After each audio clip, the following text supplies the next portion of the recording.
Hey, it's Abby Clancy here from the Therapy Crouch, and our podcast is currently sponsored by H&M and their new kids collection.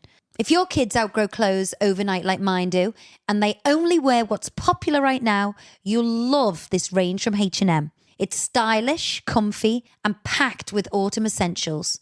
Trousers, sweatshirts, knitwear, skirts, and more. And the best part is the price. So when the next growth spurt hits, you're ready. Shop H&M's latest kids collection in-store or online at hm.com today. Pay attention. The ferry leaves at 10 a.m. Roads are busy. Great. Dad, pack the boot. Yeah. Rosie, got your teddy? Uh-huh. Honey, how's the car? Windows clean, car wax I covered. meant the tyres. Oh, sorted them at Quick Fit last week. Brilliant. Planning the perfect getaway this summer? Make sure your tyres are up for the job. Book today at quickfit.com or your local centre. Quick Fit. Drive away happy every time. Are you a lifelong fan of General Hospital? Are you a new fan who wants to know more about the history of the show? Do you enjoy talking about the show with others? Do you find yourself yelling at the TV? Is your self-care an hour a day in Port Charles? If so, we invite you to join hosts Amanda Kimmel and Shannon Coach at the place where all the hidden conversations take place and secrets are revealed. Meet us at Pier 54, A General Hospital fan podcast. Hello! Hi! Welcome to the General Hospital recap for April 14th through 18th, 2025. What an interesting week. You were away all week. I was. And I was with one of our newer fans that I met in Punta Cana, Kimberly. Yay! And we talked a little bit about the show, but she started traveling earlier than I did. And she's like, I did not listen to your show this week because I didn't watch. She's like, I didn't watch Friday. And then I guess she did catch up, but then I think she caught up on Tuesday night possibly. And she's like, okay, I'm caught up. I'm like, well, I haven't watched this week yet. Because I started to talk about something and I was like, wait, I think that actually happened Friday. Never mind. I was like, okay, we can't talk at all. And it was the Carly yelling at Willow. So I'm like, oh, and I'm so glad that I zipped it. Right. But now we get to talk, and we'll have to talk to her for a fan spotlight at some point if we ever finish Lucky. Which we are doing part 21 of Lucky and Liz this upcoming week, which now makes that part, hold on. Oh, geez. Part 1 million of Lucky. Yes. Part 29 of Lucky. Oh my gosh. So there's only been 8 episodes without Liz. Yep. So, okay. And Laura talked about that stuff this week. She did. That was sweet. Okay. So we do have a couple Port Charles pipelines. Port Charles. What the heck is that?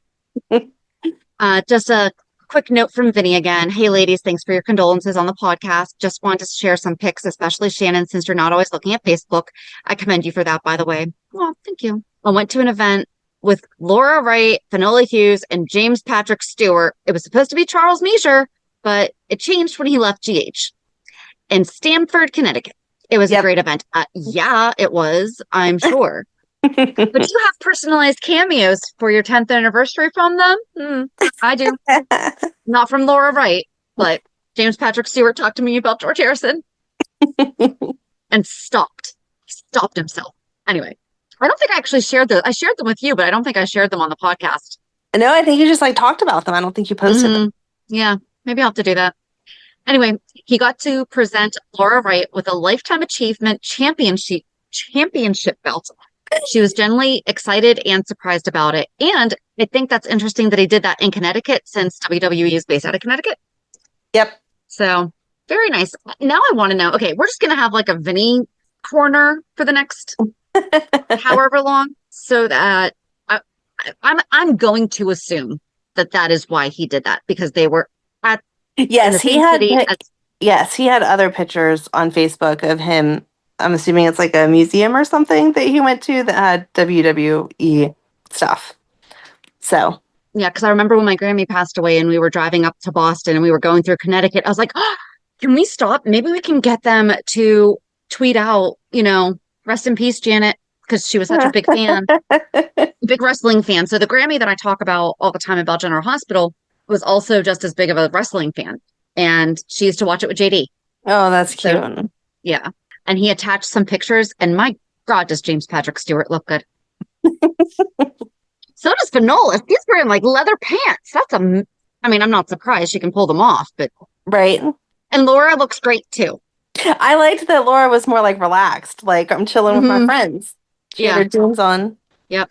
Well, so that's awesome. Yay! I think I did see it because I did, like I said, I download the app to be able to post this stuff. And then I actually just wound up leaving it on because I knew I was going to be too busy to really doom scroll. And I did see the couple pictures, but I didn't really read it. But okay. Then we got a message from Lisa Mullis, Mullis, Mullis. Yeah, that's what I would say. Sorry. And it says, thought of your podcast while watching the TV show Will Trent. Okay, I don't know that. So let's check this out. Will Trent is based on Karen Slater's best-selling books. The series follows Special Agent Will Trent of the Georgia Bureau of Investigations.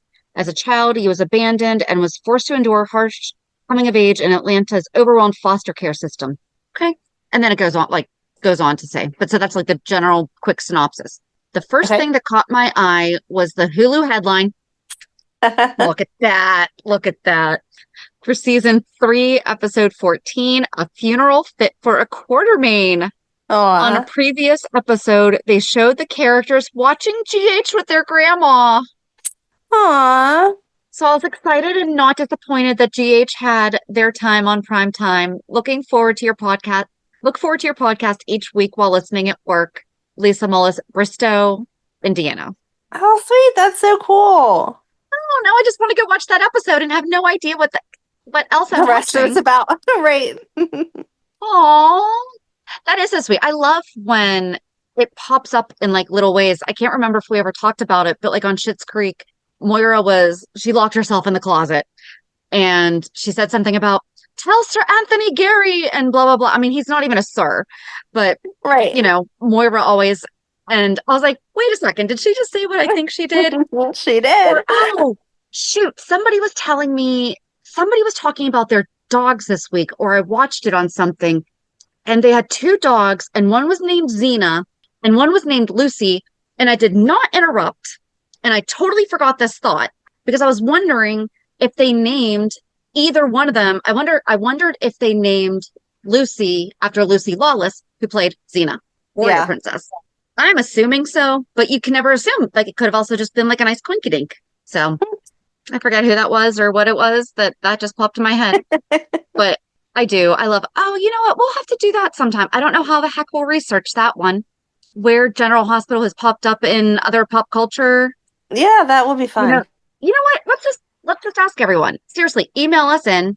What is a time that you remember General Hospital being mentioned or, you know, referenced or alluded to, or even like a character or something, you know? Yeah. You know, what's your little favorite General Hospital Easter egg, I guess, on other shows? So whether it be something like, okay, so like in the movie Camp Nowhere, Jeannie Francis plays a mom. She's not Jonathan Jackson's mom. No, you know, she's in the movie and Jonathan Jackson's in it. So it's like stuff like that, you know? Yeah, let's do that. Let's have everyone write in. Yeah. We'll give it a few weeks because we still have a lot of lucky. But, yes, we do. You know, but maybe once we have like a dozen or so, we do a whole 411 about it. Give us more than a dozen, though. Okay. That's going to be a fun one. I'm sorry. Don't apologize for good ideas. So we already talked about the 411, so we can just jump to Hulu headlines. Did you see anything? Like, was there any news that I missed while I was gone that should be talked about right now? No, I don't think so. Okay, cool. All right, so on Monday, Trina confides in Portia.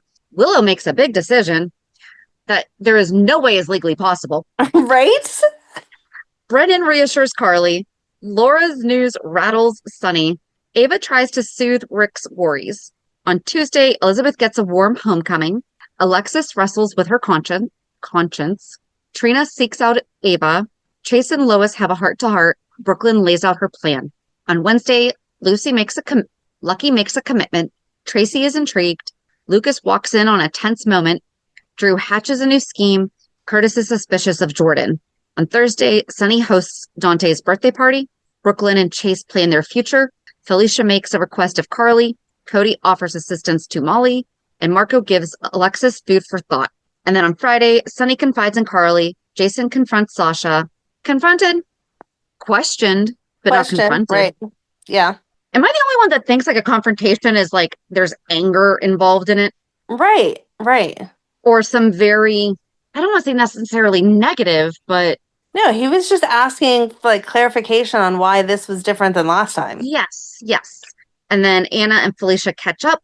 Jordan gets a tempting offer, and Maxie is taken aback. So I watched all 4 episodes yesterday on the plane. Oh, wow. And then I watched Friday this morning. So kind of All a blur, right. but I Well- somehow took 5 pages of notes. The people Oh on the my. plane must have thought I was bonkers. All right. Well, what jumped out at you on your notes then? I don't know. I think the reason I took so many notes though was just because I was doing it on my way back, and I'm like, I'm not going to remember any of this. And also, you had nothing else to distract you. That is true. That is true. Yeah, that is true. Okay, where do I want to start? Can we just be done with Brennan? Seriously, I'm so over him and whatever games he's playing. But also Willow, because she's like, I never did anything wrong. I don't know why these people keep hurting me. I'm sorry. Who has hurt her? Right? Other than Shiloh. Okay, Shiloh was a cult leader. That whole thing is a completely different. She didn't trust him. She did not make the choice to be there. She made the bold decision to leave and and save herself. Right. He's worshipped the ground that she walked on and sacrificed his relationship with her Yep. that he wanted more than anything. And he thought they were going to get back Yes. for her to have a relationship with Wiley. Like, who hurt her? Yeah. And The only person. Michael has supposedly hurt her, or Carly is hurting her, is because she cheated on her son. Exactly. The only person that she could say hurt her would be to go way back to Nina. And the only reason that that would work would be to throw it in Nina's face. Like, I don't know that I 100% trust you still because of what you did whenever you were with Valentine and Charlotte and blah, blah, blah. But she's 100% accepted her as her mother now. So, no, Right. you're not using that. Carly's done Right. nothing. Like Carly said, I walked you down the aisle to marry my son. I have done everything that I can do. And Michael let you be Wiley's mom when he didn't have to. Like, everyone has given you everything that they can. She I don't said she only walked me down the aisle to give Michael what he wanted. No, Right. she walked you down the aisle because you didn't have any parents to walk you down the aisle. And yes, Exactly. it was to quote unquote give Michael what he wanted, but it's also what you wanted, Right, to and do both what you wanted. It wasn't an arranged marriage. Like, come on. but also, okay, so Nina did hurt her, but the way that she said it was she trusts these people and then they wind up hurting her. She did not trust Nina first. No, you're before correct. she hurt did her. not. So Yep. the only person that she has supposedly trusted that has now hurt her is Carly and Michael, and that's because she cheated on Michael. Right. She has done things wrong. Absolutely. I don't know. But yeah, so she gives her whole boohoo story, and then Drew's like, except I have a way to fix it. I talked to my attorney and I had these papers drawn up that say you are guardian of Scout if I am not able to make decisions for her. And I can also be guardian for your kids. No, you can't. Not without No. Michael signing those. Right. So, well, I would imagine possibly in his current state, there might be some leeway for her to do that, but not where they're not married, I'm thinking. And 'Cause, I mean, we had this discussion when the kids were younger. Like, if anything happened to me, like JD would say, he's like, I would probably lose the kids. right. Like he would lose it. Like he said, he's like, if anything ever happened to you, I probably would never see the kids again. And I'm like, well, I don't think that, but they probably would have gone to live with their dad. And I don't know, even if being my husband, he would have had any legal right for them to stay in their home. Right, exactly. But I feel like that's something that you would have as a conversation, like in your case, that you would have said to your ex, hey, they have a stable life here. If he's willing to keep them, can we continue on this way? And if not, okay, you're going to take custody, but can he have some type of visitation? You'd iron that all out ahead of time. If Michael needs someone to make decisions on the children's behalf because he can't, then he gets to pick that other person, not Willow. Right. And are you saying that I would have haunted my ex? Because I can't really talk to him from the grave. So I would have haunted him and been like, give JD custody. Yes, you would have. When it comes to your kids, I wouldn't put that past you. And no, I mean, like ahead of time, had a conversation about it. No, right. But we were just discussing the fact that when the kids were younger, he actually just walked outside. He's like, why are we killing you off? What's going on? I know, but I was telling her about how when the kids were younger, you were like, if something happens to you, the kids are probably going with their dad and I'll never see them again. No, it would be one of those, they'll forget about me. Never would have been. No, for real. For real, it never would have been. Right, I know it was your concern, but it would never have happened.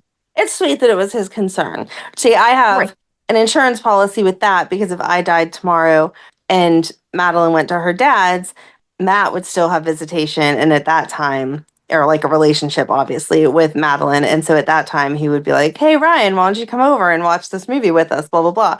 So Ryan could still be involved in Madeline's life. But obviously, she would not still live here. So he wouldn't have custody. But yeah, if for some reason you're going to be unable to make decisions for your children, you would then get to elect. If the other parent can't make a decision either, then I want this person. The other parent doesn't get to decide. That doesn't make any sense. Like, because we hear them talking about, I talked to Michael today, he's feeling better. I talked to Michael today, he did this. It's not like he's like Lulu in a coma. He's not in a coma, communicate. Like, if they need to know if it's a good idea to sign Wiley up for blah, blah, blah, they call Michael up and ask. Right. I mean, he wished Dante happy birthday, right? Right, exactly. So, I don't know. He's able to leave that clinic. What was that? He's able to leave that clinic if he wanted to. So, like, if Willow died tomorrow and Wiley fell down and needed emergency surgery, they would call Michael and Michael would be like, yes, start the surgery. My mom's there. I'll catch the first plane back. It wouldn't be Michael can't move. Like, right.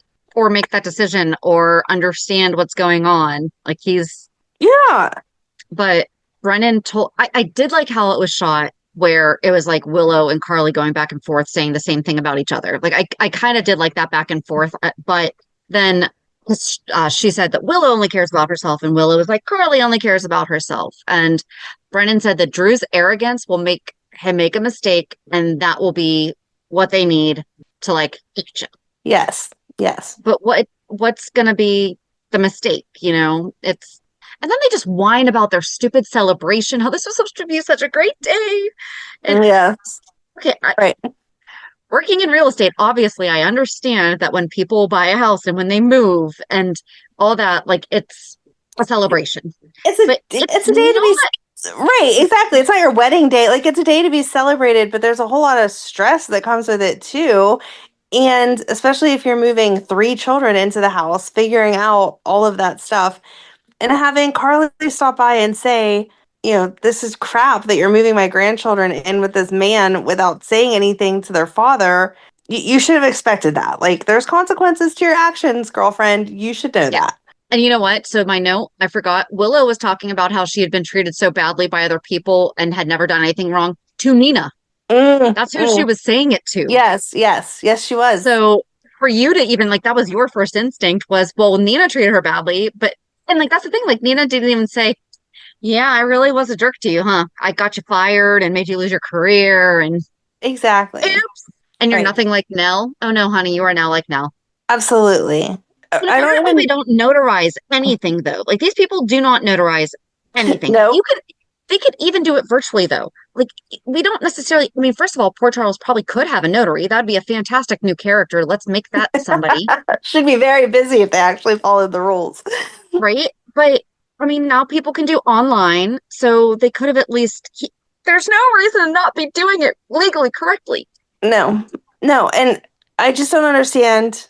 Okay, if I want to make provisions for my child, sure, I can do that. Drew has every right to write up whatever he wants regarding Scout, and it makes sense that he would pick a secondary guardian if he can't make decisions because Scout's mother is indeed dead. But I don't get to make decisions for your children just because I really like them or whatever. Like, the fact that he can even have those papers drawn up is absurd. Like, and who's his attorney? I don't know. Because wasn't it Martin wouldn't have done that? Martin wouldn't have done that, and Martin's still in California figuring out his child support stuff or spousal support. Alimony. Yeah. I don't know. I feel like Martin would still do that, but he would still be working. But I really don't think that he would do. He would draw up the papers to cover Scout. He would not draw up the papers. First of all, he wouldn't do it because that's not legal. And second of all, he wouldn't do that because he knows the Quartermains. He would be like, dude, are you really trying to trigger them like even more? What are you doing? Just adding to my FBI is gonna come after me. Parent can name a legal guardian who is not the other parent, even when they are alive. This can be done through a will or a legal document, such as a standby guardianship designation. The process usually involves the other parent's consent. Right. And if there is a disagreement, the court will ultimately decide what is in the best interest of the child. Exactly. So let's check. Oh, it automatically knew that I was in Pennsylvania. She would know, or she would need Michael's signature on it, and Michael would never. Okay, but it's still a standby guardianship. A standby guardian is someone given temporary authority to care for a child while the parent is still alive. This designation can be activated by a triggering event like the parent's incapacitation or inability to care for the child. However, I think that this is talking about that, like, here, let me change it to say if both parents, when both parents are. New York generally favors parents' wishes when it comes to choosing a guardian for their children, especially in situations where both parents are still alive. However, the courts retain the authority to appoint a guardian, even if it differs from the parent's choice, if they believe the child's best interest would be better served by another person. Gee, I don't know, like a bunch of millionaires? Right. That have a lot of attorneys? The court will consider a variety of factors, including the guardian's ability to provide a safe, nurturing, and stable environment, the child's relationship with the potential guardian, and the child's own preference if they are old enough to stay. Which obviously Michael's children would stay with Michael or Michael's family if he was not around. Standby guardianship is where parents can also designate a standby guardian, but it says parents can designate a standby guardian who would take over if something were to happen to the parent, such as death, incapacity, or abandonment. And then there's a will provision where parents can name a guardian in their will, which goes into effect after they pass away. Well, yeah. Right. And then non-family guardians, while the family members are often preferred, a non-family member can be named a guardian if they are deemed appropriate by the court. But I feel like Google wasn't fully understanding my question there. And no matter what, I don't feel like the person who wants to be the alternative parent writes those papers up themselves. I'm not going to show up at your house tomorrow and be like, I really feel like I have a great relationship with your kids. I decided that if you die, I get custody of them. Here, sign this paper. So when do I get custody of Madeline? Like, when does that happen? Right, exactly. If I just decide to write this up without I'll go get your ex to sign it, and then tomorrow I get Madeline. Sorry. But you don't even have to get him to sign it from the way that GH is saying it. You can just sign it, write it up yourself. I'll sign it, and we're good to go. No. Crazy. Oh, and then, my God. I can't remember everything that happened. Oh, never mind. We'll have to get to that. I think it was that was that for that. Yes. That was my first glass of wine that you saw me have. And I did not even text him asking him to come outside. He just happened to sense the fact that I had just finished my last drop, and then he came outside to get something, and I just happened to be done. That's a good man. Anyway. Keep it refills. Tip him well at the end of the night. He has his wine radar on. Laura talked to Sonny about what she is going to do with having the people vote for. And I don't think that she told him that it was Curtis's idea. I think she just said, I think that this would be good. So that way people don't. Well, first she gave him a heads up that the property could still be seized. And here's how, is because we're going to have this vote so that I'm not showing like I have favor of you. And at first he was not necessarily sunny about it, but he eventually agreed to it. And then, of course, later on, we saw him making sure that he has contingencies in place. But she had a press conference where she announced, they were going to be doing this. And then that's when Ezra starts challenging her and interrupting the whole thing. Right. And he was still such a jerk. Yeah. He's like, why can't you just take responsibility and make the decision yourself? Shut up. She's letting the people speak. Well, and he insinuated that, and who's paying for those lunches? Right. That she should have said, And I guess that she's a better person than me because she didn't. But she should have said, no, sir, remember, you're the one who we needed to investigate where the money for the private jet was coming from that you used on a personal vacation. My records have been open every single year, so you can see that those lunches were paid for myself or Sonny because we share a grandchild. So, yes, we have lunch together sometimes. Thanks. Yep. So, and she even publicly reminded, and we have a grandchild together. Sonny and I have a grandchild together. And oh, that whole sub story there was just kind of heartbreaking. But then Jordan was not showing face. Like she was not rolling her eyes at anything Laura was saying. And so for him to just pivot and go, and Jordan, how do you feel about this? Right. Kudos to Jordan, though, for blindsiding Laura. Yes, yes. That was a great strategy. And she even told Laura, I needed you to be genuinely shocked. Right. And so she resigned over the fact that she can't look the other way when it comes to Laura's connections. Mm-hmm. But I want to make the most important thing that we learned through this entire press conference was Pier 54 safe. That is very true. It would take over 55 and 56. We're safe. Yes, yes. I loved that Curtis knew Jordan well enough that he went to her and was like, can you tell me what you're doing? Because this doesn't make any sense. And she gave that same spiel that she gave at the press conference. And he was like, Yes. okay, no, I know what you said on camera, but can you tell me what you're thinking? Because this isn't like you. And I love that she was like, remember how we said we wouldn't keep secrets and that's what destroyed our marriage? I don't want to keep secrets from you, but I can't tell you. So just stop asking me. Well, yeah, because he doesn't have spousal privilege right now. Right, right. But I love it as a friend. She was like, you have a friend privilege, but not that far. So stop asking me because I don't want to lie to you, even as a friend. right. But then he said, okay, but just remember, I will zip my lip if you ever need somebody to talk to. Yep. The other thing was Laura called out Drew during the press conference when he was giving, oh, no, it wasn't at the, was it at the press conference? Because he attacked Curtis because Curtis said that you're not going to get any good publicity from Aurora. And then Laura reminded Drew that he was super specific about where the esplanade was going to be. And it wasn't until later that he decided he wanted to take over Sonny's. Yes. She made that very clear in her speech because she was like, the original funding was for these piers, and that's not where it would be if we go and take the property of Sonny's. So right. It wasn't like somewhere down on the waterfront. He was very specific. And I believe the impression I got was that insistent on that be where they are. So for him to change was not even, it's not like he made this proposal and then they did an environmental study and found out that it wasn't feasible there, but if we move it down to these piers, it'd be better. No, it's straight up vindictiveness and craziness. Yep. But poor Rocco. I know. I felt bad for him because he's such a good kid and he's so close with both of his grandparents. And he's like, I don't want the attention to be on them. And I don't think it's going to be good for grandma if Sonny's there. And Sonny overheard it. I did love Rocco, Danny, and Gio sitting around the table going like, oh my gosh, this is blowing up. Hashtag mobster mayor, you know. But interestingly enough, Danny is like, yeah, maybe they should not sit together, you know? Or no, Dante suggested that they not sit together. Yeah, he was like, I'll sit over Danny here. Said something. Dante made the suggestion when Rocco first said it to him. And then Danny made a suggestion when they were sitting at the table.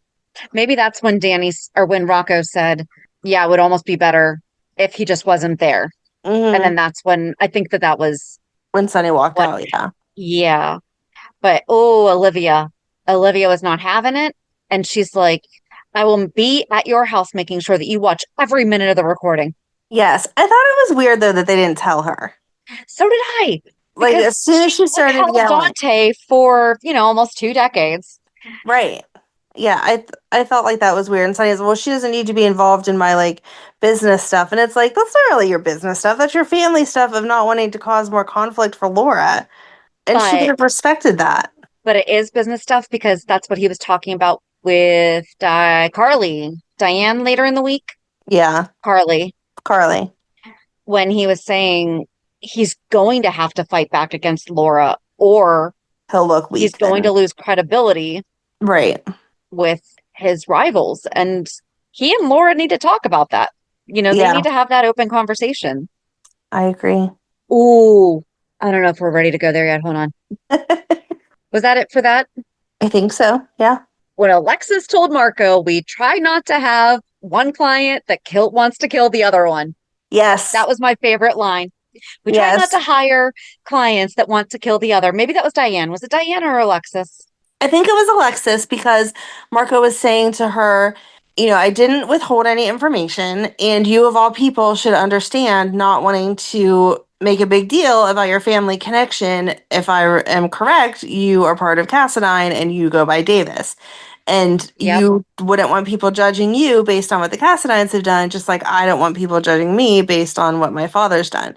And she was like, yes, like I'll give you that. But the difference is you're bringing in a client that wants to kill one of our established clients, and we try not to do that. And it's no secret that Diane is Sonny's attorney, and that Alexis is the mother of one of Sonny's children. Right. So, yes, Alexis is a Cassadine and does not go by Cassadine because she wants to. And I commend him for saying that if it's legit that he wants to have his own merit. However, I feel like if that is the truth, I almost feel like at the job offer, that should have been brought up with, okay, now that we have made it this far, I want to tell you something. There you go. Right. Or when they made the job offer, I want to tell you this before the paperwork is signed. I hope it won't change any of your thoughts, but FYI, this is my dad, and I don't have any association in his business other than I'm his attorney. It's not a family business that I'm involved in. Right. So, but you know what? We forgot. Okay, so first, Diane brought Sonny and Jason in. Yes. Marco to their new assistant. Oh. Yep. And Sonny was like, oh, yeah, do you know? And Diane's like, I'm sorry, what? Yeah. Did not appreciate being blindsided. No. But I like the poor Brick's getting the blame for everything. Everyone's like, how come we didn't know this before? And Sonny's like, Brick did a background check. I don't know. It didn't come up. Right. And she said that she did too. Yeah. So obviously it was well hidden. Oh, and then Lucas came to congratulate Marco and found out. Yes. Because Jason was talking to Marco then. And so he ran straight to Carly and was like, why would your best friend be talking to my guy friend? And she was like, well, what association does your boyfriend have that would make Jason upset? And he said, oh, his dad is Sidwell. And she was like, yeah, you might want to get your distance from him because his dad is not a good person. Well, she told, okay, so first, Jason playing with the random gavel at Diane's desk. First of all, why does Diane have a gavel? I don't know. Secondly, Jason is it's like he's sitting at the big boy desk playing like a little kid. Mm-hmm. And we find out that Marco had multiple offers. He had multiple interviews, multiple offers, but he chose Diane and Alexis, because they work in the type of law that he wants to work in. Yes. And told him about the accident, the explosion with Michael, and was like, so I will be watching you. And if anything happens, I will take care of you and your dad or your dad. Like, I'll stop them, whatever. But when Jason left, and Lucas is like, do you know who that was? And he's like, Jason Morgan. He's like, no, do you know who that was? Right. But then when he's talking to Carly, and Carly's kind of playing everything down, and she's like, well, Jack took care of it. And Lucas is like, Jack took care of it.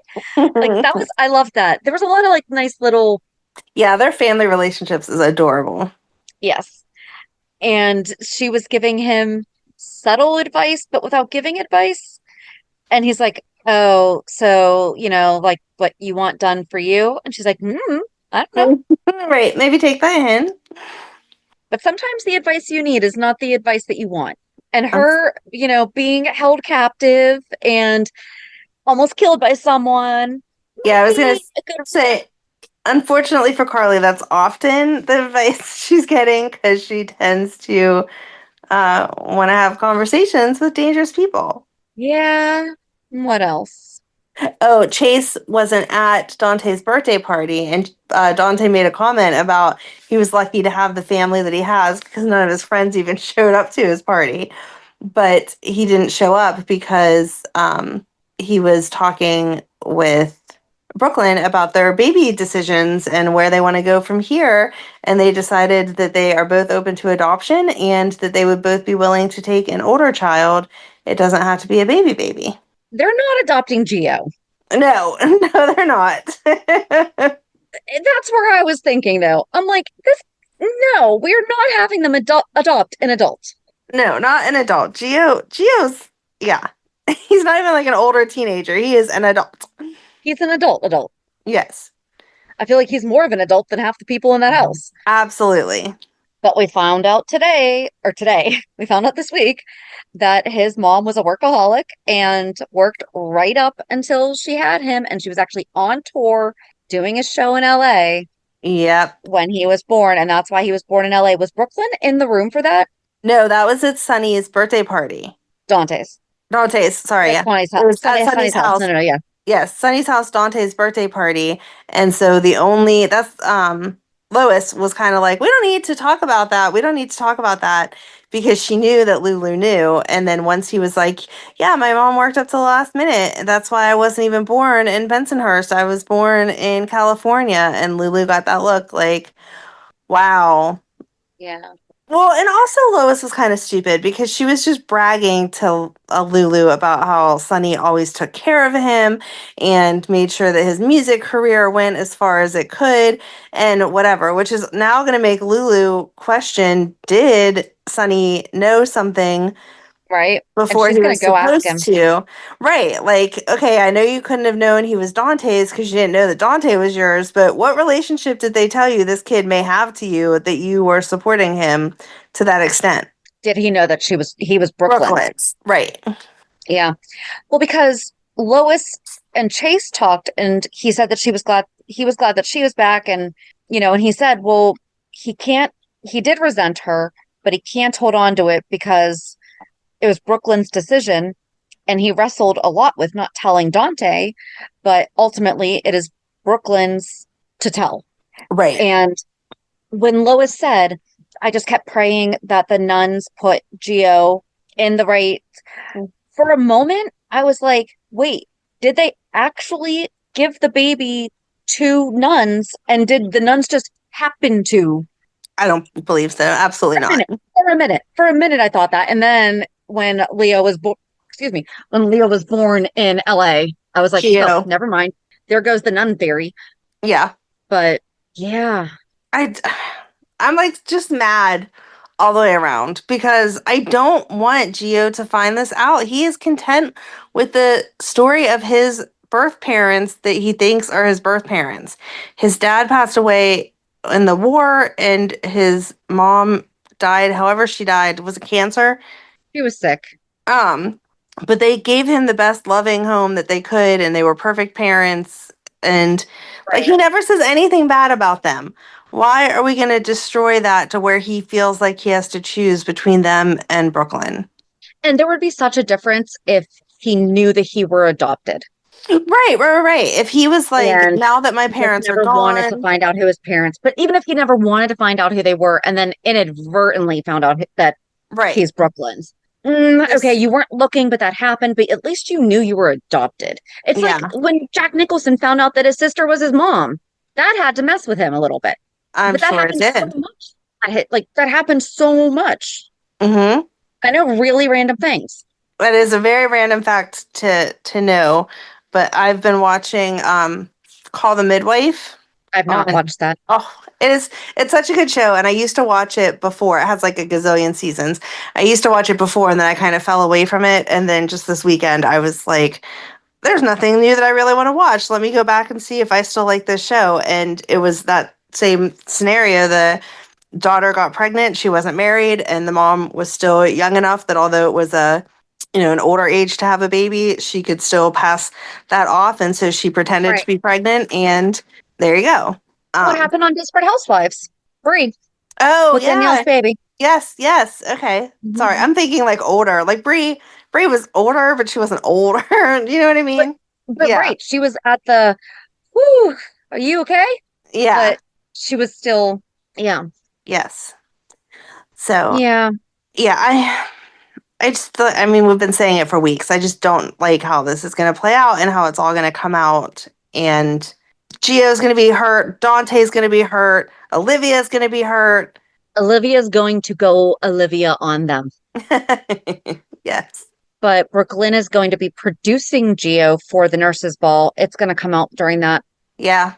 But I think that I'm going to be right where his performance is going to be like what he shows on Instagram.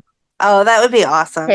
Because remember, Lois walked in and said, "Oh my gosh, are you playing something from this century?" Yes, yes. As soon as she said that, I was like, "Oh, we're going to do the fun." Right, right. And that was when he announced Brook Lynn was producing him. And she was like, "Oh, I'm so happy you guys are working together." And it's like, oh, Lois, Yes, stop. it's going to be great. Yeah.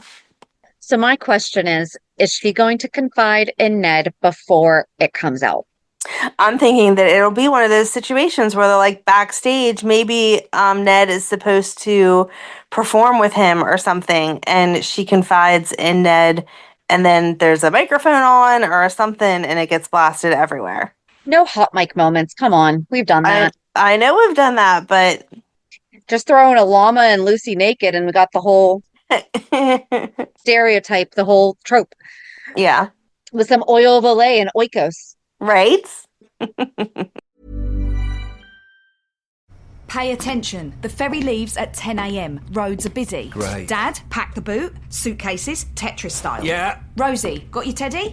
No going back this time. Honey, how's the car? Windows clean, car wax, carpets. I meant the tyres. Oh, sorted them at Quick Fit last week. Brilliant. If things go to plan, it'll be smooth sailing. Planning the perfect getaway this summer? Make sure your tyres are up for the job. Book today at quickfit.com or your local centre. Quick Fit. Drive away happy every time. Well, they had better have Deception sponsor it completely. No. Sidwell is completely underwriting it, so they're not going to have any other sponsors. But people are going to want their gift bags, and their gift bags should be the Deception products that we can actually go online and buy right now so that they boost those sales, because I'm sure a portion of that money is going to something good. That's actually a really good question, because I bought the Deceptor and that purse. And I saw you sent me a link for a sale that they're having. Yes. So, is that magic face cream? Can I have the same face cream that Sidwell's magic minerals went into? How quickly are they making this? Right? Right. They signed the papers on Friday, and somehow they have all the product. I mean, and it's all mixed. I mean, they Produced have and sold. Yep. and selling out. You're I mean, right. they've got the packaging. So either they were really stupid and spent a lot of money on packaging and branding and production before having the key ingredient, Right. or I don't even know what the other option is. Well, I thought they had a different supplier for the first run of it. Was it? I thought they had put it out once and then they needed more of it. And in the meantime, Erica Kane's company was coming out with something similar. And so they needed to be Erica Kane to it. But I guess I could be wrong. I don't know. Lucy said this is the first run of the product using your mineral. So that kind of led me to believe that they had at least done it once before. Because Okay. the places in California, could they have sold out of a product that wasn't even on the shelf yet? Like overnight? Oh, maybe it was. Oh no, because they were getting orders online. I don't know. I'm torn. I don't know how the beauty industry works. I have no idea. Yeah, I'm torn because I'm like, I don't remember seeing it before, which makes me think this was the first run. But at the same time, I don't know how you were marketing a product that you weren't sure you were even going to get the ingredient for.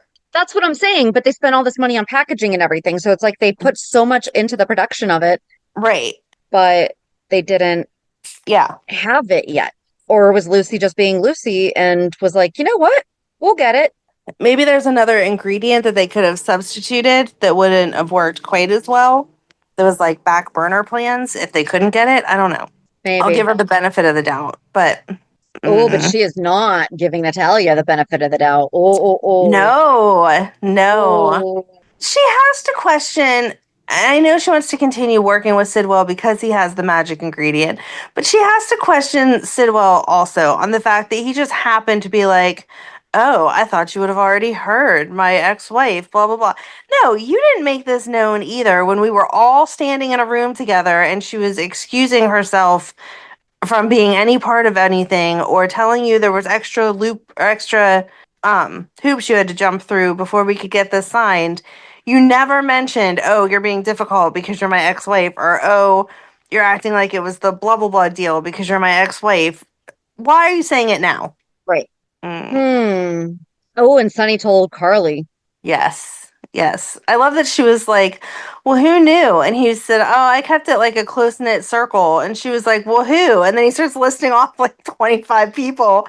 And she's like, oh, yeah, that's a real close knit circle there. Well, and he even said the whole reason that Natalia knew was because She walked found in. him. Yeah. Right. So I don't think Home and Heart is live anymore. Oh. Because I was just looking up to see if they have the cream. Mm-hmm.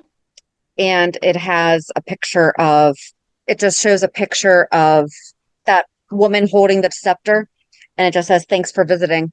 If you need help with an open or past order, please contact us. We're ready to hear you. Check out our partner sites. Well, they didn't really do a good job of advertising it. No, they didn't. I mean, you have to be like Google crazy like me. Right, right. But the nurses' ball would be a great time that they could have pushed it and got everyone. It's like we've talked about for years. Run a ticker across the bottom with the 800 number. You would have sold a ridiculous amount live like that. Just put a QR code up. Yeah. You know, poor marketing. Yes. I'm glad you got your purse and your Deceptor. Me too. Me too. I need to use the Deceptor more. But I do enjoy the purse. Good. All right, what else? Oh, oh my gosh. My brain just totally lost it.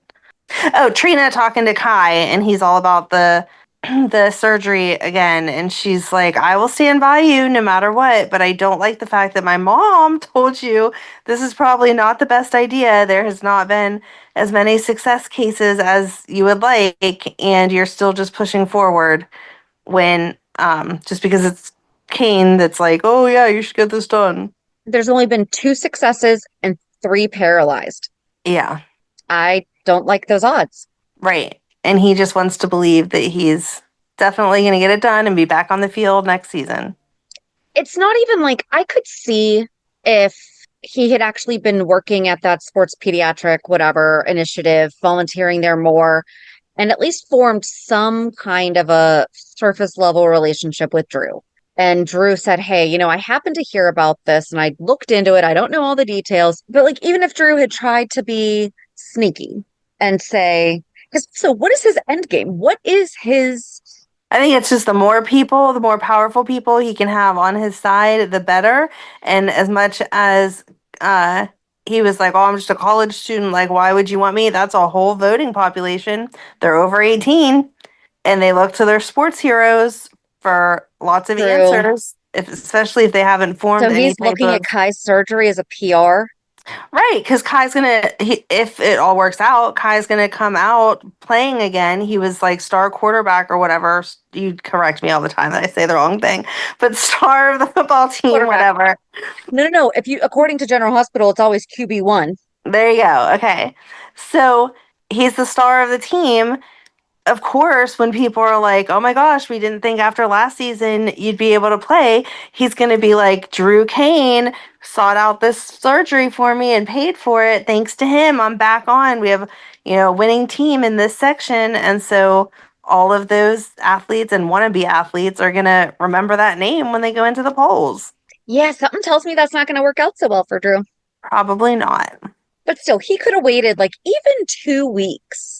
But 2 minutes into a relationship with somebody, it's not even a relationship, it's an acquaintance. And it's not like, and it's not like Kai was saying, I've been looking into these alternative or these test studies and blah, blah, blah, blah. And Drew says, oh, well, I happen to hear about this one. Have you looked into it?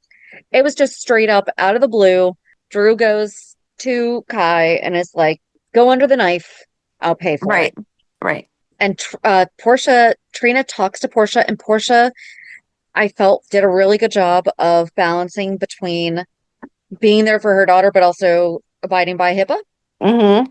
And saying that Kai is not Spencer. She's obviously she's still grieving that loss, and she's always going to. Right. But then Kai comes and she tells him she doesn't think that he should do it. Yep. And he's like, well, tough capoodles. I'm going to do it anyway. Exactly. And then she goes into girlfriend or whatever they are in mode and is like, well, I'll support your decision, but I can't act like that's what I wanted because it's not. Right. So I guess we'll see what happens there. Mm-hmm. Oh, we finally met the professor that Joss is supposed to be following, and he's taking an interest in Emma because she knew all the right answers on his lecture from last week. And he says to her, you should apply to be my research assistant. And Joss is like, well, that doesn't mean you're definitely going to get the job. Other people are going to apply, blah, blah, blah. So what was your first impression? I don't know what they're going after him for. Like, I know we saw him later with the briefcase at the hospital that Joss saw him with. Mm-hmm. But I don't know what they're going after him for. But I just thought, like, I really don't want to see, like, Joss trying to seduce this teacher to get information. So my first impression when Emma turned around and looked at him with the little starstruck eyes was they had an affair at the school that she was at in California, and she followed him here. But I don't think that's it. No, he didn't seem to actually know her, but that would have been good. Right. Like, but that was my first, because the look on her face was like, ah. It was like Davy Jones looked at girls on the monkeys. I like the way that you would have written that. That would have been good. Right. And that maybe she was like a little obsessed. Yeah. Huh. Or is she going to pretend to have a crush on him because he's doing shady animal testing stuff, and she's going to expose it? Maybe. That would be good. But I feel like he has to be doing more than animal testing if it's getting the attention of the WSB. What kind of animals? I don't know. Maybe it's carrier pigeons that carry missiles.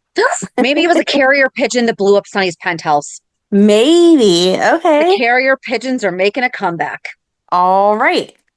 I don't think so, but okay.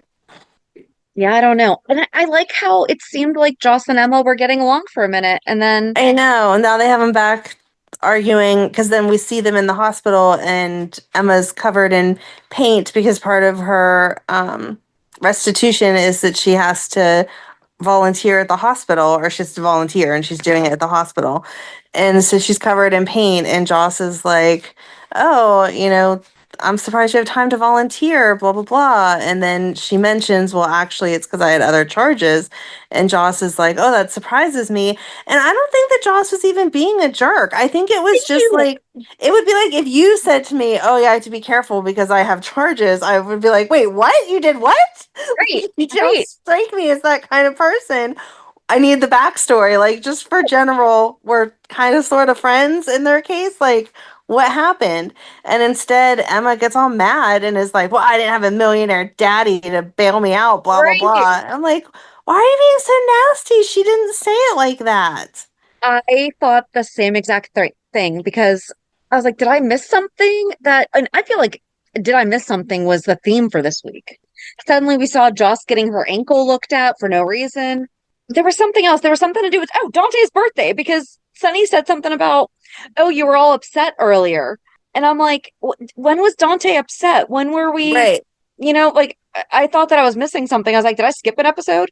Yeah. Nope. We never saw that. But yeah, I thought that Emma and Joss were getting along for a minute. I thought we were going to get they're going to have camaraderie type thing. And then, no. Maybe we'll see that later this summer because, like we talked about before, usually the summertime they do try to have a more younger storyline so that the high school and college kids get addicted. So maybe we'll see them kind of like fighting over that position, and then Emma gets it and Joss needs information and they explain why, and then they are like working for each other or with each other. Do you think that's still true that teenagers and college kids get addicted to soap operas in general over the summer now because it's available on streaming? I still feel like you have more hours to kill during the summer. Maybe. I don't know. I feel like most people would end up getting addicted, like sitting in hospital waiting rooms or doctor waiting rooms, because I know that's whenever the other soaps come on and I'm like, wait, he's not supposed to be here. He's supposed to be on GH. And then it makes me want to watch, like, what are they doing with my GH character on this other show? And then I'm like, no, I can't get addicted to another soap. It's not happening. Right. Yeah. But I feel like that's like the idea, because most college kids, if they're going to like a 4-year school, they have that summer break, and even if they're working, they're not taking on like a full-time job. Once you become like a grown-up and you're working full-time, then you have less time to get addicted to long-running shows, I feel like. I don't know. I'm on the scholarship committee for my company and reading these essays that I mean, so like I was in 9 clubs and I was an officer for a bunch. But these kids are getting like 4.8 GPAs and I work 2 jobs. So I probably would have had like these kids are seriously blowing my mind. Like I want to write them a letter and be like, this is what burnout is. I was going to say, do you ever think that maybe sometimes the reason why you get tired now is because you used all your energy whenever you were 19, 100%. 20? Because Absolutely. I could not have done half the stuff that you did then. And yeah, you're insane. But like, and I don't know where I had the time. Right. You know, it's like, how the heck did I have 2 kids when my daughter was born 11 days after my 21st birthday, and 6 months later, their dad and I separated. And I still lived on my own, and I still went to college, and I still worked. How did I even have those hours? Right. I don't even know. And my kids don't remember me not being there. Like, I tell them all the time, like, I feel so guilty. And they're like, we seriously do not remember you being gone. They're like, we remember you being there. I'm like, well, I'm really glad that you have those memories because, you know, I mean, I never missed anything big, but right. I mean, they held out the walking for the first time for me. So yay. There you go. But, you know, stuff like that. Like, yeah, I have 0 clue. But yeah, that's probably why I'm tired now. Probably a good bit of it. But yeah, these kids are getting like, and so many are now graduating with like associate's degrees. That's amazing. That's awesome, but it's crazy. It is. But yeah, I mean, it is amazing that these kids are able to do so much in high school. But I feel like Joss and Emma would have been those kids. Right, exactly. Like, we never heard Carly yelling at Joss for not getting good grades, for not doing what she was supposed to be doing. And even now with Emma, as they're questioning, like, what did you do to get in trouble? It was a noble thing that she was doing. She's against animal testing. It's not like she was skipping class or even throwing the party that she said she threw, and that's why she got kicked out. She threw the party as she wasn't out enjoying the party. She threw the party so that the security would be dealing with that and she could go help the animals. Right. I mean, illegal, yes. Morally gray area, absolutely. Right. You know? No, okay, sorry. Morally correct, but the legally black and white. Right. But that's where you find the gray. Yes. I guess we could just transition that into the gray area of Alexis is not going to sign the papers. I felt so bad for her. Like, I really did. Like, as a mom, because what do you do? But you know your kid did something wrong, but how do you make that decision? And knowing that it's going to affect her other daughter and so many other people, it just, yeah. Well, especially where she says that she has started therapy. Is she going to even be able to do that? Because Alexis didn't mention that to Diane when she said, I'm not going to sign them. We need to talk about this because Christina's therapist could probably also present a case to fight for it. Christina is voluntarily coming to me. We have been making progress, which we saw Molly was accepting of. Oh, I love that they did have the movie and Noodle Buddha and just talked about Sam and missed her, but, you know, talked about her nicely. But then Diane's like, yeah, I'm charging you more because you're not taking my advice. And well, I also don't like that Alexis didn't tell her that Christina didn't come to her. Christina doesn't know that she knows. This information came from Ava, which would make me want to take Alexis's position more so of, like, do we have the card? Do we have this? Do we have that? Because without all of that follow-up evidence, you know, why can't we just pay off Spinelli to delete the recording and be done?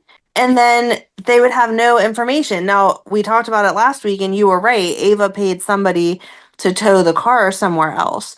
But even so, that could be Ava. Like Ava's shown she doesn't like Christina, and neither does Rick. So they totally could show a case of you're not proving without any doubt that Christina did this, if that recording would go away.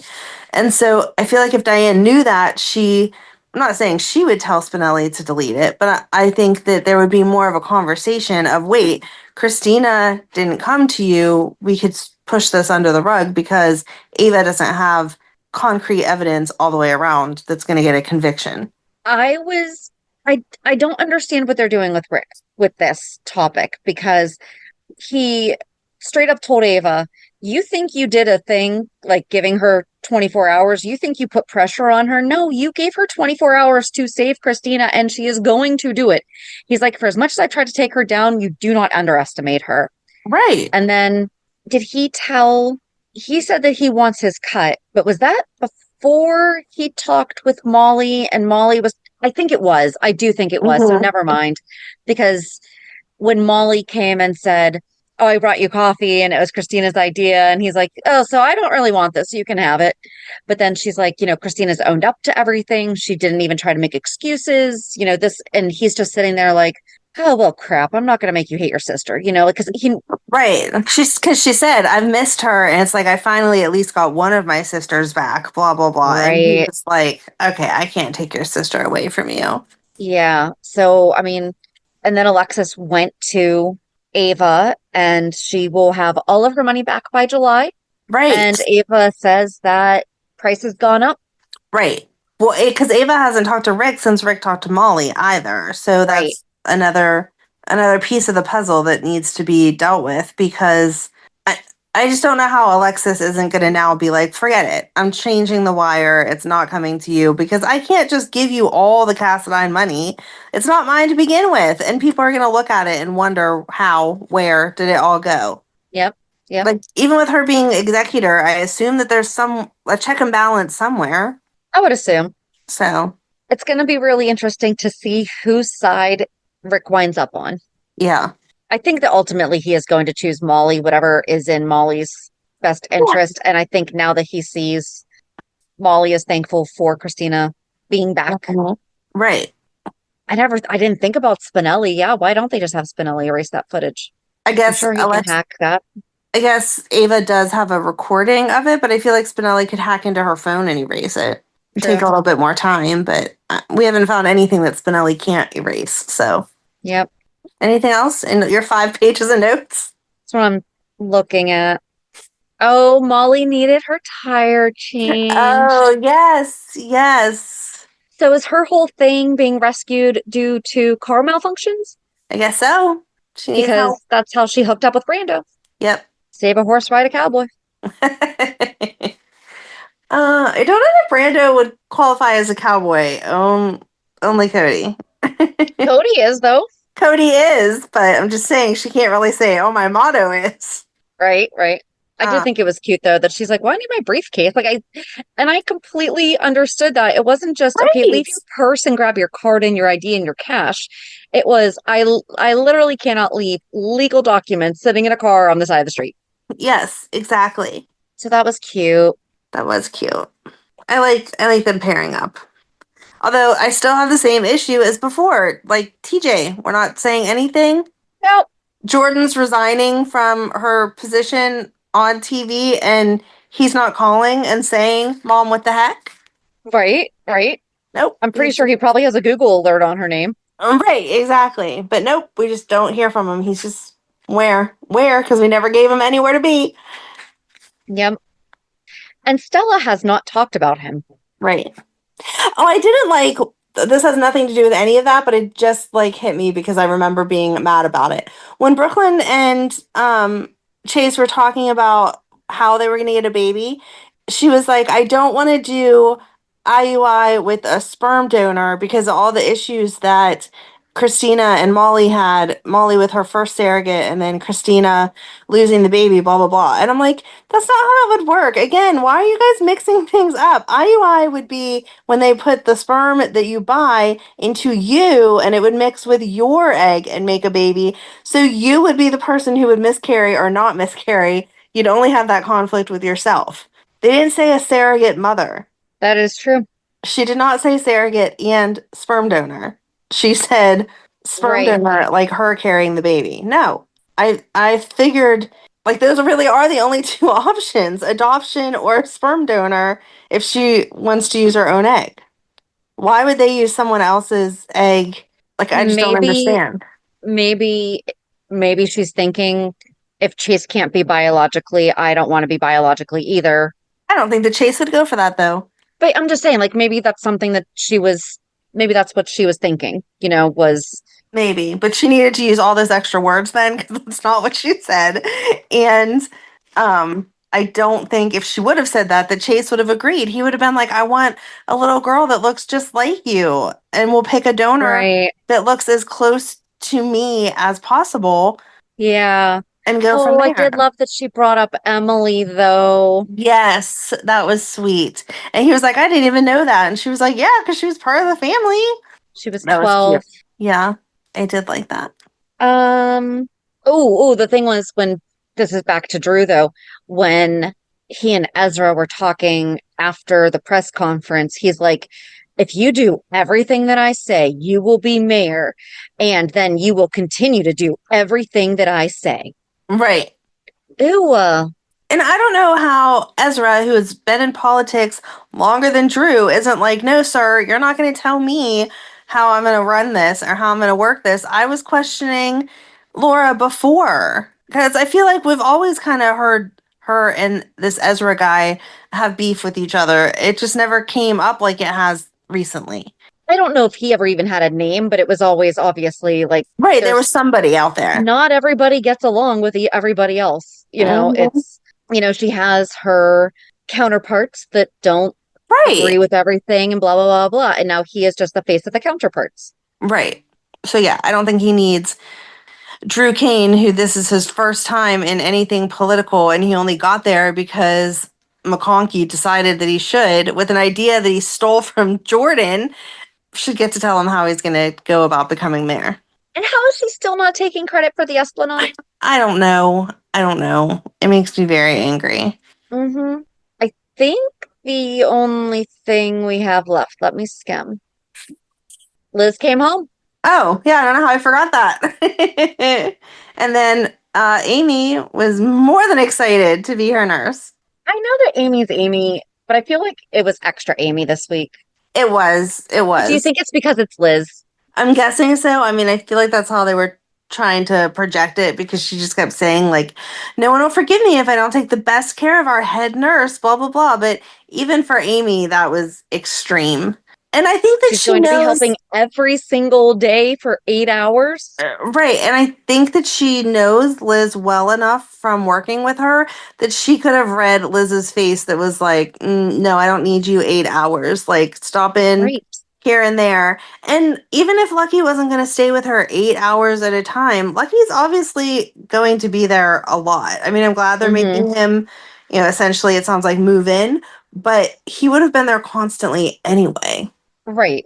Well, yeah, I mean, he brought her home. They set up the house. They gave her like a first floor bedroom and they cleaned. He and Aiden cleaned. I would have loved to have seen him and Aiden preparing the house and bonding and talking and getting ready for Liz to come home. I would have loved to have seen Laura bring Liz home to Lucky and Aiden, welcoming her home. I mean, I love that Laura was there and, that Lucky was the one to bring her home, but I just feel like we need these moments with Aiden. We're buying the Lucky Liz thing because we saw Lucky and Liz in the 90s. Right. But for newer people who have watched Aiden never have a dad. Exactly. You would be angry. Like, where has he been? And need reassurances to this is a good thing that they're starting to work out. Right. So, I mean, but overall, I like it. And it was Laura suggested to him, you could take care of her, but he's like, are you okay? Or Laura was asking, are you okay? Yes. And he said that he thought about her advice even when he was away, even if he never listened to it. Yes, exactly. Such a kid. Yep. My son and I were kind of having a conversation about stuff like that last night. Aw. About him not continuing to not listen. But I mean, it's stupid stuff, but He's like, I know, you always say that. And I'm like, uh-huh. Right. So do what I say so I stop having to say it. Exactly. I'm like, it's not really that stupid. I mean, it is, but it isn't. But it's not even like necessarily advice or guidance as much. Yeah, I guess somewhere in there. It's just like Right. It's everyday life stuff. Right, exactly. So Laura tells him to trust Elizabeth. They've always had a really strong connection since they were kids. Yes. But then Lulu being like, have you ever seen the Debbie Downer skit on SNL? No. Okay, so Rachel Dratch has this character named Debbie Downer, and it's one of the best ones is Lindsay Lohan was the host, and the skit was they're all at Disney and they're having like one of the character breakfasts and they're having fun, whatever. And then Debbie Downer's like, well, did you see that the death rate for people that are left-handed is blah, blah, blah, blah. I'm totally making that up, but like that's the kind of person she is like, yeah. We're at Disney having a character breakfast and you're bringing up like the worst death rate of left-handed people. I have nothing against left-handed people. I have no idea where that came from. Just throwing that out there as a statement. But I mean, like the ridiculous stuff, like nothing to do with anything. Right. And so, but her whole character is being Debbie Downer. Got it.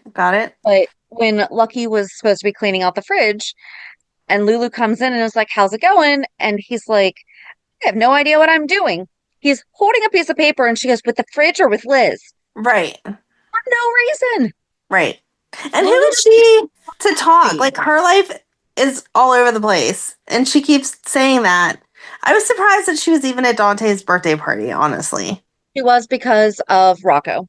I know, but still. You could drop Rocco off. Like right. He's not 5. Exactly. I mean, yeah. Yeah. They need to find something to do with Lulu's character because I don't like her as she is. All she's ever doing is messing stuff up or whining about what other people messed up and not taking responsibility for her choices in life now. Like, yes, you can't do anything about the past however many years you were in a coma, but you can about the fact that you're not actively participating in your life now. Like everything just kind of happens to her. She's not making choices. They better not make her and Willow friends. Oh, God. That would be unwatchable. I don't think they can be friends because of Drew hating Laura. True. At least I hope not. True. But then Liz texts Lulu or Lucas 911 and he comes over and is like, oh, Amy, we don't really need you. We need you at the hospital. Right. Like she wouldn't even let her play Scrabble. Right. You need to rest. It's bedtime right now. And she's like, but I'm comfy on the couch. She's like, too bad. You have to go take a nap now. Right. No. But Lucky says that he'll take care of her. Oh, I love that whole thing though when Amy said something about handling and Lucky's like, I'll handle her. And she's like, excuse me. Right. And he's like, that is not what I meant. What I meant. But I mean, I loved it because everyone knew that Lucky was not saying he could handle Elizabeth. Right. No, I liked that. Those are the lines that you wonder, like, did he mess up whenever he said it and they just kept going with it? Or was that actually how it was written? Because it was so good. Right. Yeah. Oh, what we ended with was Sidwell getting out of Natalia. I was so mad at her. Like, I didn't really like her to begin with, but I thought that she at least had loyalty, and especially against Sidwell, because she just talks about how gross he is. And then he's like, you were at a cardiologist. And she's like, did you have me followed? If you just found out that I had you followed, would you then give me information that I wanted? Or would you be so mad that I had you followed that you're like, no, if you could follow me, you could get the rest of your information? I would assume that you would have received the information that you were looking for. Exactly. Obi-Wan was not there. He did not say this is not the information you're looking for. I did do the hand gesture just so everybody else knows. Yes, you did. So yeah, I can't believe that she was like, oh yeah, he's having surgery, blah, blah, blah. You're a jerk. And at the same time-ish, Jason was telling Brook Lynn and Maxie about Natalia being married to Sidwell, and Maxie immediately calls Anna, and Brook Lynn's like, she can't do anything. She's like, she can find something. Yes, exactly. She can do something. Because they were talking about how airtight the agreement was that they were doing business with him no matter what. Yep.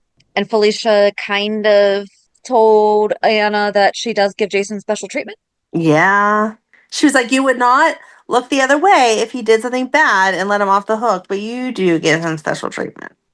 We never talked about Sasha and Jason having the sonogram. Right, because we hit on that when we were doing the intro and never went back to it. Yeah, because so I seriously wrote down Sasha gets a sonogram and Jason is there. Jason asks if he can send a pic to Michael, and Sasha said, why? But just a few weeks ago, she asked him to get Michael a copy. Never mind. Wait, Jason had the same conversation. Instead of deleting my sentence, just put never mind. I wrote never mind. Never mind. I like it. Oh, but then Olivia asked Sasha how much time she was going to be taking off for maternity leave, and she basically was under the impression that Sasha was definitely not moving out for maternity. Right. And she's like, we can all take care of you. It'll be fine. I don't believe that's true. I do think that Sasha needs to be somewhere else. Yes. Maybe this is where we take Carly up on her. But at the same time, I don't know. She needs to get it in writing that they're not going to bug her. They could put her in the gatehouse now until Michael comes back because they officially moved Willow out last week. Yep. But I don't know what's going to happen because then Jason put together the fact that she took a bribe from Sidwell because he went to her and was like, why are you working with Sidwell? Because Maxie said, oh, she said it was no big deal that she was kidnapped. It was her mom's fault. Right. But Olivia shared with Sasha a note that Tracy wrote welcoming her and Leo to the family 8 years ago. And she keeps it on her so that when the cues are driving her crazy, she reads it and remembers that they are them, but they're fiercely loyal to each other. Yep. And when they welcome you in, that's it. And Jason had told her that last week whenever he gave her the whole speech on why he wanted her to stay. But I think that it's different coming from Olivia because Jason knows the whole story and he is absolutely right.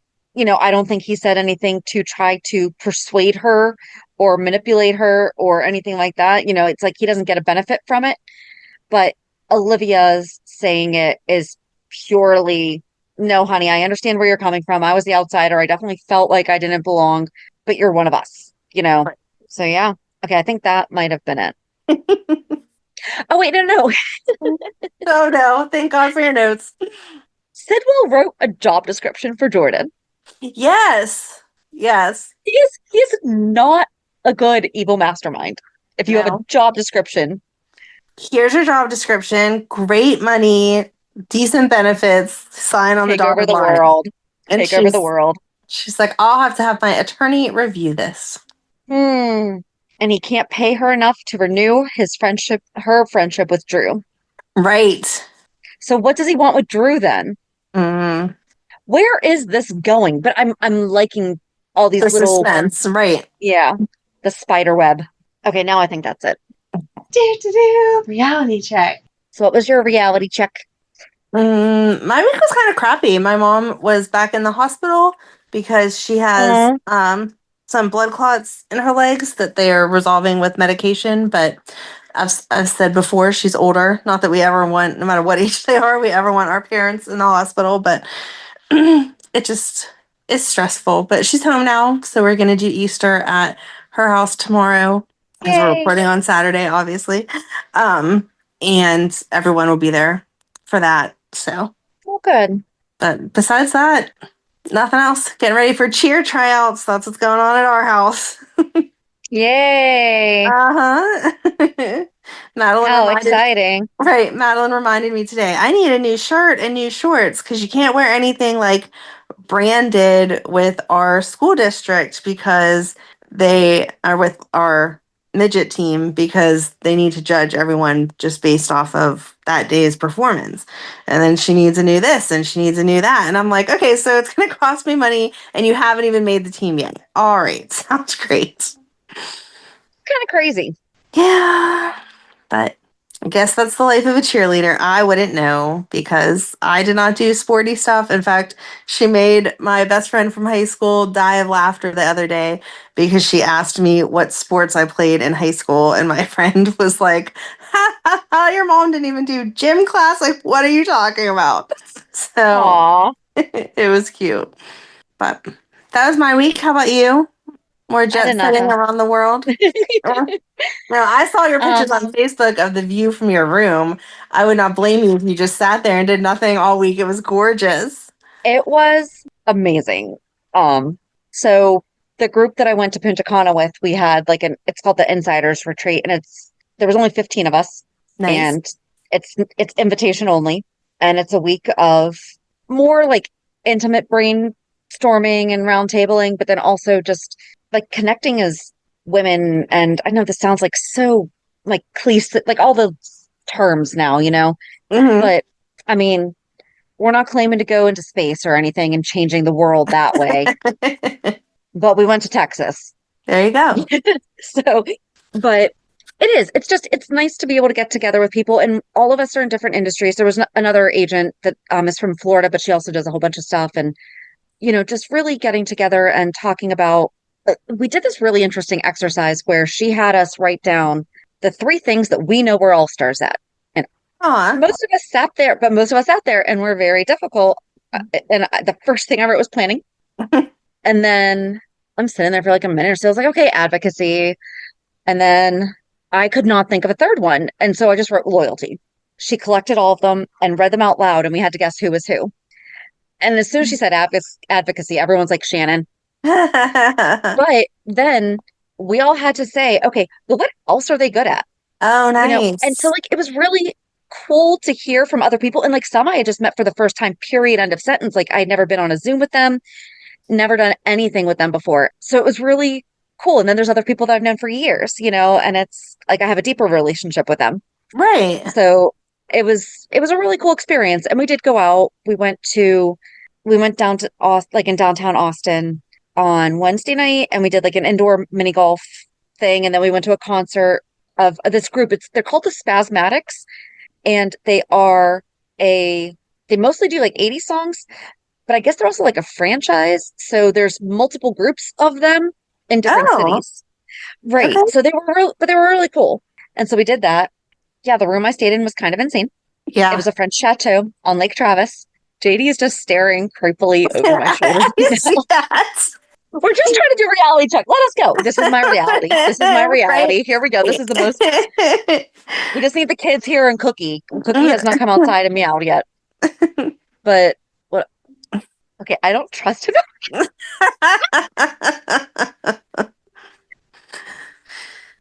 I knew you were going to do it also. So guys, I am sitting outside on my back porch because it is beautiful out, and my door is like to the kitchen is like right over my shoulder, and the light was off. They turned it on. JD was sitting at my kitchen table, just kind of staring out the window, kind of creepily, like my door window, kind of creepily over my shoulder. Then he got up and turned off the light, and I knew he was going to scare me, and I actually just banged my foot off the table. But anyway. This is one of those times when I wish we did record the video, because that would have been a good thing to release. Shannon was scared, even though she was telling me what was going to happen before it happened. We do record the video. We just don't release it. Well, I mean. I know. But I forget where I was going. But no, it was just nice. It was a nice couple days to get away. I went down Monday. Oh, I can talk about this. So all the times that I've been traveling over the past like 5 years or so, like my layover's always been in Atlanta, and I didn't realize until Saturday. I was leaving on Monday. I didn't realize until Saturday night that my layover on the way down was in Minneapolis, which is where Paisley Park is, Prince. And so I was like, man, I really should have like gone down a day early, and then I could have gone to Paisley Park because it's actually a week before the anniversary of Prince's passing. But instead, they have a store in the Minneapolis airport, and I got Prince wine glass and other cups and paint glasses too. So yeah, I think I'm jealous of the magnet. The magnet's cool too. It says, "Dearly beloved, we're gathered here today to celebrate a thing called life." Yes. And it does the Prince thing where it says it has the number 2 and not 2. Mm-hmm. Just gonna stay outside. It's okay. I'm trying to get him to go. Oh, Cody. Cody. Hi, Cody. He seriously just walked away. Cody, he's like, I have no use for you people. Cody, say hi. Hi, Cody. He's such a good dog. Right. He is. Yeah, so that was pretty much my week. Came home Friday, worked today, had a showing at 9:30, an hour away. Ugh. But we wrote an offer, and hopefully my buyer gets the house, because I feel like it would be the right fit, but we already know it's multiple offers, so fingers crossed. And I think that's it. Alrighty. Yeah, so join us on Thursday as we talk about Lucky and Liz part 21. And have a good week. And I hope you have a happy Easter. Or Yes, had a happy Easter. Had. Yeah, I guess we're had. doing that Hope you had a after. happy Easter. And a happy New Year. There you go. Anyway. Bye. Bye. Is that it? Are we there yet? I think that's it. Bye. If you enjoyed today's show, we invite you to go to peer54podcast.com to subscribe on your favorite platform. Don't forget to leave us a review. And you can also follow us on many social media channels. Just search for Peer54 Podcast. Also, we are not perfect, so if there is something that we missed or messed up, just let us know by emailing us at peer54podcast@gmail.com.